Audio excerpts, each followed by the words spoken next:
If you are someone that is very empathetic, you have to be very careful and set your boundaries because the people around you may take advantage of how empathetic you are.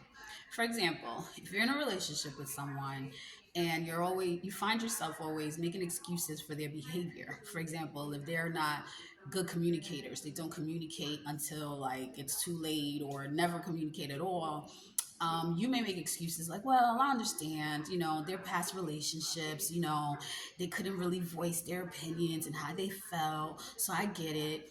Or if they are kind of emotionally unavailable, if they lack empathy themselves, you may say, well, I understand their background, their upbringing, they didn't have that kind of love.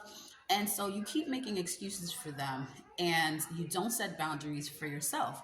Or another example, if you're in a friendship and maybe the friend tends to make like backhanded compliments type of comments all the time, comes off a little jealous, you may make excuses for them as well, like, oh, that's just how they are, she has a good heart, she's a good person.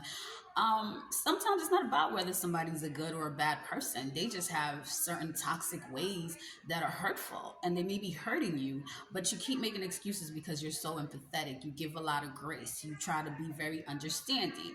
But just because you can understand why someone is doing something doesn't make it okay that they're doing it. So you really have to learn to set boundaries for yourself. Otherwise, you're going to continue to be hurt. You're going to continue to not get what you need out of relationships and friendships. And you're just going to end up, pouring into people who don't pour into you.